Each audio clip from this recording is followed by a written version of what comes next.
Peter, great to have you on the show. Thank you very much indeed for your time today. We always appreciate it. The market is now pricing in 2 rate hikes from the ECB this year. That would take the deposit rate back to 0. How realistic do you think that is? I think it's a possibility. There have been 2 major changes in recent days, actually. The first is when you watch TV, the prime news, inflation is the #1 concern in the population among citizens. So that's a commonality with the United States. I think that the economic situations are quite different between the US and Europe, but there is one common thing, it's inflation. Every day you see that, even before COVID now, and before Ukraine or Russia. So that's the first thing. The second thing is when you look at the forward, that's more technical. If you look at the forward guidance on interest rates, it's very likely that the 3 conditions for hiking rates are going to be attained very soon. Probably the March new projections will indicate, there's very high probability that the 3 conditions will be fulfilled. So I think the ECB started to rush in the communication. I think the way it was done was probably not optimum. Usually you try to telegraph, a little bit, these big changes before you announce that in a Q&A. I think that surprised the markets very much, and I think the ECB has to be cautious on this. We have seen, as you say, a tightening of financing conditions, and it has to be contained. ECB talks a lot about optionality, flexibility, but it's really in the direction of hawkish optionality.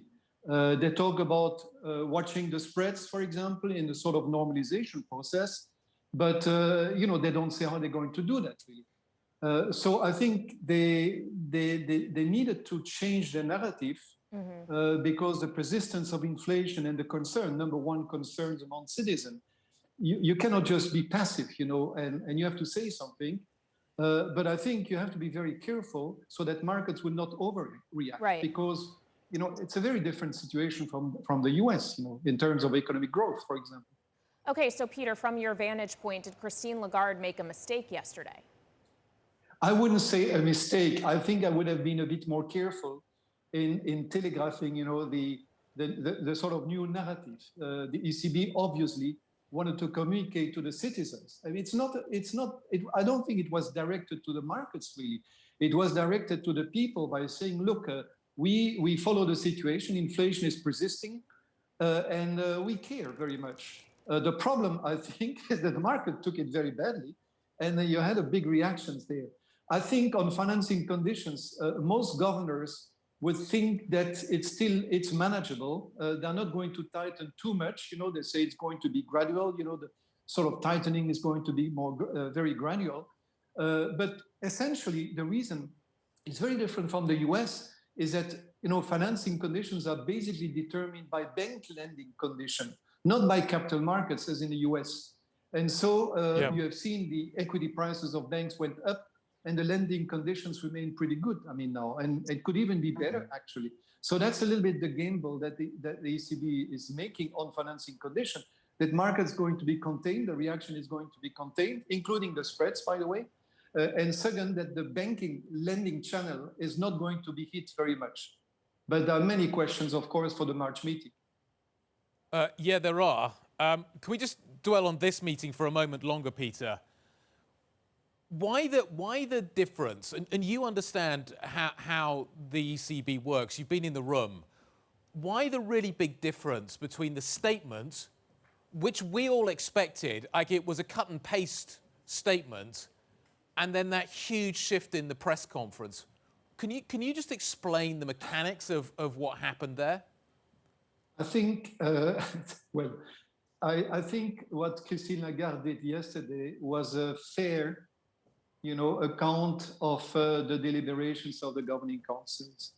I went through these sort of things before with Mario Draghi, but these were basically dovish surprises, where you had an introductory statement, and sometimes the president added some, at that time, dovish, messages. Here, I think it's a bit different. I think what Christine Lagarde tried to do is very much, trying to communicate what were the deliberations in the governing council. And I think a number of more dovish governors approved actually the communication. Sometimes because some governors would like to go out of the negative rates, and they still hope that you can do that in a sort of opportunistic way without too much tightening of financing conditions. And as I mentioned before, thanks to maybe the bank lending channel remaining quite good actually for the foreseeable future. But I think the ECB has to be extremely careful. Well, and Peter, we also have to consider that Christine Lagarde was speaking after the Bank of England, yes, hiked 25 basis points as expected, but 4 dissenters wanted to move 50, and speaking after a much more hawkish-sounding Jerome Powell last week. What bearing does the Fed and BOE, looking like they will move much more aggressively this year, have on the ECB and its ability to sit back even if it wanted to? I think it gives a degree of flexibility. If you want to be a bit more hawkish, but not exaggerately, not too much, it's good that the US and the Bank of England are a little bit ahead there. But I think basically the decisions are taken independently. I think the concerns on inflation persisting and the risk of second round effects later this year is really within the Governing Council, rightly or wrongly, we will see. But I think it's basically what Christine Lagarde tried is communicating, not her own view, I think, it's the Governing Council majority view. And to that extent, I think the change of communication is quite profound, actually. Can we just talk about, therefore, what happens in March? As you say, a profound change. We now look forward to March. We get the new staff projections. The expectation and the communication has always been that we will see direct bond purchases, QE, ending before the central bank raises rates. Do you think that's still the case? Presumably that's going to have to be significantly more truncated. What impact do you think, if that is the case, will we see in like, for instance, the BTPs? You talk about spreads being contained, but I'm wondering how much higher yields in Italy may be if we see the end of direct purchases. I agree with you. I think they have to be very careful in the coming days because the market reaction was very strong, perhaps a little bit unexpectedly by a number of governors. And, these things you cannot let, go too far. So I think probably in the coming days are going to try to calm down a little bit. But March, markets are going to focus on March. And in March, it's very likely that the new projections will show that inflation in 23-24 will be at about 2%. And that means that, the conditions for a rate hike will be achieved. And so what Christine Lagarde also communicated yesterday, that flexibility means that everything is open. And that means including, the way you interpret the forward guidance on rates and the asset purchase program. Don't forget that the asset purchase program is state contingent. So if the conditions change, you can stop the asset purchases earlier than at the end, what market expected at the end of this year. So it could come earlier. So I think what you see, the repricing in the market has some logic, but I think the ECB has to contain, overreactions here. And I think that has been a little bit uncareful in the communication of yesterday. Talking about what the hiking cycle could look like if and when it starts, Peter, if and when we get back up to zero, is that the end of negative rates as a policy tool for the ECB? Do you foresee them being used again? There's been for some time, a sort of uneasiness about, the persistence of negative rates, for a very long period of time.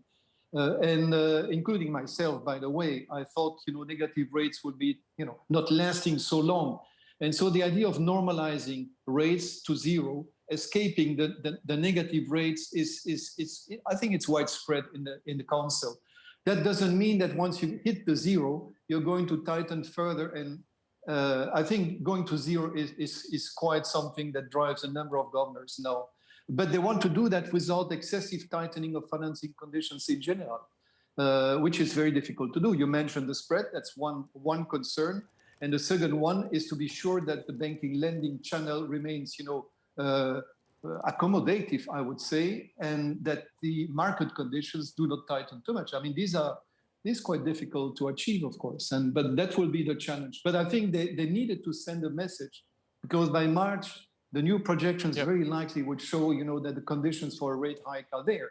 And so you need it. But I think it was a bit brutal yesterday. Yeah, certainly caught us all by surprise. Well, Peter, let's talk a little bit about the balance sheets. Other central banks potentially are going to be reducing their balance sheets. Do you think the ECB? How do you see the ECB managing its balance sheet?